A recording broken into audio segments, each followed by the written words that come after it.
بسم اللہ الرحمن الرحیم، السلام علیکم ورحمۃ اللہ وبرکاتہ۔ دو سیر کے ساتھ اپنے یوٹیوب چینل کا آغاز کرتے ہیں۔ 83 لاکھ لے لو تم وطن کی خاک نکلے گی، ہماری جیب سے تو بس میاں مسواک نکلے گی۔ چلو آئیے آپ کو لے کر چلتے ہیں حضرت مولانا قاری ملتانی کا جلوہ دکھا دیں۔ اس ویڈیو کو پورا مکمل دیکھیے گا۔ اچانک میں ایک محلے کی طرف جا نکلا اور میں نے جا کے کیا دیکھا، ایک غریب نوجوان کو کئی آدمیوں نے زمین پہ لٹایا ہوا ہے، زمین پہ لٹایا ہوا ہے اور اس کی کمر پہ چڑھ کر اسے لتاڑ رہے ہیں۔ میں قریب پہنچا، میں نے پہچان لیا ایک کافر کا غلام، غریب دیوانہ نبی کا پروانہ ابو بقیہ صحابی ہے۔ ابو بکر صدیق رضی اللہ تعالیٰ عنہ فرماتے ہیں جب میں قریب پہنچا ابو بقیہ کے منہ پہ میری نظر پڑی، اس قدر دبا پڑا ہوا تھا کہ ایک بالشت زبان باہر لٹکی ہوئی تھی۔ قصور کیا ہے؟ کیوں کلمہ پڑھتے ہو کالی کملی والے کا؟ کیوں کلمے کا اقرار کرتے ہو؟ کیوں اسلام کو تسلیم کرتے ہو؟ کیوں خدا کی توحید کو بجا لاتے ہو؟ تاکہ صحابہ کرام نے کسی کے نہیں مارے، چوری کبھی نہیں کی، بلکہ صرف ان کے یہاں جرم یہی تھا کہ وہ کلمہ کیوں پڑھتے ہیں، نبی کی غلامی کا اعلان کیوں کرتے ہیں۔ اور وہی بات آج ہمارے سامنے آئی ہوئی ہے۔ ایک طرف اشتراکیت کو لایا جاتا ہے، ایک طرف لینن اور کار مارکس اور موزے تنگ جیسے کافروں کے قانون کو لایا جاتا ہے، اور ایک طرف محمد عربی صلی اللہ علیہ وسلم کے اسلام اور قرآن کو نافذ کرنے کی کوشش ہو رہی ہے۔ ہم خدا کو خدا مانتے ہیں اور یہ روس اور چائنا کے سوشلزم کے بڑے بڑے گدوں کو خدا مانتے ہیں۔ ہم خدا کی مخلوق میں سے کسی کا بنایا ہوا قانون بھی خدا کا قانون کے مقابلے میں ہرگز اسے جگہ دینے کے لیے تیار ہے۔ اور جو تجربہ یہ اب کر رہے ہیں مسلمانوں پہ 1400 سال میں ہزاروں لاکھوں مرتبہ تجربے ہو چکے ہیں، لاکھوں مرتبہ۔ علامہ شاہ عبد العزیز محدث دہلوی رحمۃ اللہ علیہ کے انگریزوں نے مشینوں کے ذریعے انگوٹھے کھینچ دیے، چھپکلی کا اوون بنا کر پلا دیا، شاہ صاحب کو کوڑ لگ گیا۔ ہم رہے یا نہ رہے نظام مصطفیٰ کو کوئی فنا نہیں کر سکتا۔ جتنے بھی نظام مصطفیٰ کو فنا کرنے کے لیے لوگوں کو مارتے ہیں، تکلیف دیتے ہیں، پریشان کرتے ہیں، خدا کی قسم یہ سب مرنے والے ہیں، ان سب کی موت آگے رہے، لیکن ہم مریں گے کلمہ پڑھتے ہوئے، اور یہ انہی لوگوں کا نام لیتے ہوئے مریں گے آخری وقت میں بھی جن کی وجہ سے یہ لوگوں کو مارتے ہیں۔ خدا جب حساب و کتاب مانگے گا، اللہ پوچھے گا جب دنیا سے چلے تو کیا کر رہے تھے؟ کوئی ایک کہے گا میں کلمہ پڑھ رہا تھا، دوسرا کہے گا میں کلمہ پڑھنے والے کے اوپر لاٹھیاں برسا رہا۔ صدیق اکبر رضی اللہ تعالیٰ عنہ فرماتے ہیں میں نے دیکھا کہ اچانک اس قدر ایک مسلمان کو مار پڑ رہی ہے، میں نے ان ظالموں سے کہا نہ مارو۔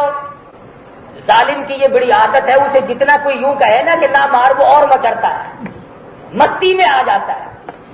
اب جتنے بھی علماء، صلحاء، بزرگان دین، اللہ والے، سمجھدار، حاجی، نمازی، غازی سب یہ بتلا رہے ہیں کہ پرامن تحریک ہے، پرامن مطالبات ہیں، لیکن جان بوجھ کر جتنا منع کرتے ہیں اتنے ہی اس میں رفڑ بازی بھی چاہتے ہیں۔ میں یہ سمجھنے سے قاصر ہوں کہ اسلام آنے میں اور نظام مصطفیٰ کے نافذ ہونے میں انہیں کیا تکلیف ہے؟ اگر قرآن کے دشمن ہو تو اعلان کرو سیدھا سیدھا کہ ہمیں قرآن گزارے نہیں آتا، اسلام نہیں آتا، نبی کی نبوت ہمیں راس نہیں آتی، خدا کی توحید ہمیں راس نہیں آتی، کھلے اعلان کرو، پھر یہ منافقت کیسی ہے؟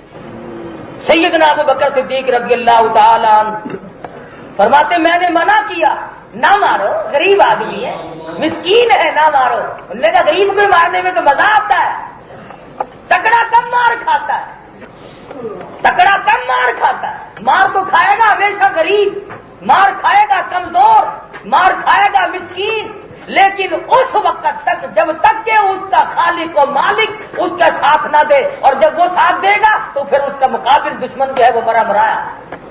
سیدنا ابوبکر صدیق رضی اللہ تعالیٰ عنہ فرماتے میں نے تو منع کیا کہ نہ مارو، غریب ہے، وہ اور مستی میں آ گئے۔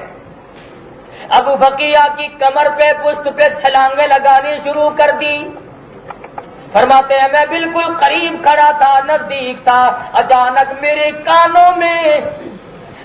کانوں میں ابو بکیہ کی پسلیاں کڑاک کڑاک کر کے ٹوٹنے کی آواز آنے لگی۔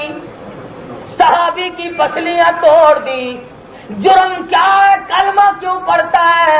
امام الانبیاء کی غلامی کیوں اختیار کی ہے؟ کالی کملی والے کا غلام کیوں بنا؟ قرآن پر ایمان کیوں لایا؟ اللہ کی توحید پہ ایمان کیوں لایا؟ انہوں نے بھی یہ اتہامی الزام نہیں دیا کہ ہماری چوری کی ہے، ہمارا کوئی نقصان کیا ہے۔ ابو بکر نے پوچھا لوگوں کیوں مارتے ہو؟ کہنے لگے جب تک یہ کلمے کا انکار نہ کرے اسی طرح سے مار کھانی پڑے گی۔ ابو بکر صدیق رضی اللہ تعالیٰ عنہ فرماتے ہیں میں دیکھ نہ سکا، میں سہ نہ سکا، میں نے اسی وقت انہیں کہا نیچے اتر جاؤ، ظالمو تمہارا غلام ہے، سودا کر لو میں خرید لوں گا۔ کہنے لگے ہاں یہ بات ممکن ہے کہ ہو جائے، لیکن یوں ہی چھوڑ دینا، دو راستوں کے سوا تیسرا کوئی نہیں، یا تو یہ جان سے مر جائے یا کلمے کا انکار کرے۔ ابو بکر صدیق رضی اللہ تعالیٰ عنہ فرماتے ہیں کہ میں نے ان سے سودا کرنا شروع کیا تو بڑی مشکل سے سودے پہ آمادہ ہوئے اور کہنے لگے ہم ابو بکیہ کے بدلے میں 200 دینار لیں گے، 200 دینار کے بدلے میں ہم اسے بیچ سکتے ہیں۔ ابو بکر صدیق رضی اللہ تعالیٰ عنہ فرماتے ہیں اس وقت ہمارے لیے اتنی بڑی دولت تھی 200 دینار کہ ہاتھ نہیں آیا کرتے تھے۔ بڑی مشکل سے میں نے کہا چلو ابو بکیہ کو میں 200 دینار میں ہی خرید لیتا ہوں۔ کیوں؟ اس لیے قیامت میں اگر اللہ پاک نے مجھ سے یہ پوچھ لیا ابو بکر میرے ایک مسلمان بندے کی تیرے سامنے پٹائی ہوئی اور تم اسے کھڑے دیکھتے رہے تو میں اس کا کیا جواب دوں گا؟ میرے پاس اس وقت کیا جواب ہوگا؟ دن دولت اپنی جگہ پہ رہ جائیں گے۔ خدا بند عالم نے اگر اسی بندے کی وجہ سے مجھے پکڑ لیا تو میں ہمیشہ ہمیشہ کے لیے مارا جاؤں گا۔ ابو بکر صدیق رضی اللہ تعالیٰ عنہ نے خرید لیا، ظالموں کے نیچے سے نکال لیا، انہیں پیسے ادا کر دیے اور ابو بکر صدیق نے نیچے سے نکال کر زخموں کی مرہم پٹی کی اور کپڑے جھاڑے اور جلدی سی ٹھنڈا پانی کا پیالہ لا کر ابو بکیہ کو پیش کر دیا۔ ابو بکیہ بڑی مار پڑی ہے، کلمے کی وجہ سے بڑی مصیبتوں کا سامنا کرنا پڑا، بڑی پیاس لگی ہے، حلق خشک ہو گیا، ایک بالش کے قریب زبان باہر لٹکی ہوئی میں نے دیکھی۔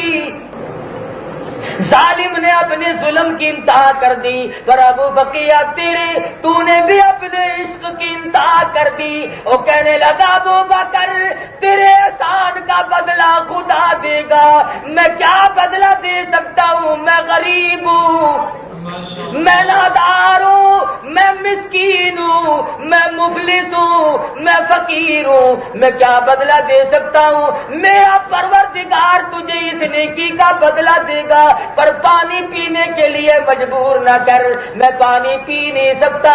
ابو بکر فرمانے لگے کیوں؟ ارے حلق خشک ہے، پیاس لگی ہے، اتنی مار پڑی ہے، 2-4 گھونٹ پانی کے پی لے۔ ابو بکیہ فرمانے لگے ابو بکر جانتے ہو کس وجہ سے مجھ پہ مار پڑی ہے، کیوں مجھے مارا گیا ہے؟ میں سرکار مدینہ کا غلام ہوں، یہی میرا قصور ہے، یہی میرا جرم ہے۔ میرا اعلان سنو، جب تک میں شربت دیدار نہ پی لوں، جب تک امام الانبیاء کا دیدار نہ کر لوں، ایک گھونٹ پانی کا میرے حلق سے گزرے گا نہیں۔ تھوڑا بہت کچھ تو پانی پی لے، بڑی پیاس لگی ہے، میں تجھے سرکار مدینہ کی خدمت میں ابھی لیے چلتا ہوں، تجھے حضور کا دیدار بھی ہو جائے گا، کچھ پانی تو پی لے۔ کہنے لگا میرے بس کا روگ نہیں، کیوں؟ اس لیے کوئی مجنون بتاتا ہے، کوئی کہتا ہے دیوانہ، یہ تو مرض عشق احمد کا ہوا بیمار میں بھی ہوں۔ ابو بکر میرے بس کی بات نہیں، جب تک میں حضور کی زیارت نہ کر لوں ایک بوند پانی کی میرے حلق سے گزرے گی نہیں۔ مجھے معلوم ہے مار جو اسی لیے پڑی ہے، میری پسلیاں توڑ دی گئی، مجھے لتاڑا گیا، اور آج تو تم نے دیکھ لیا، روزانہ تجھے کیا معلوم جو رات کو مجھ پہ مار ہمیشہ پڑا کرتی تھی، میں تو بڑی مار کھاتا چلا آیا ہوں۔ ابو بکر صدیق رضی اللہ تعالیٰ عنہ نے ابو فقیہ کو ساتھ لیا، سہارا دے کے لے کے چلے۔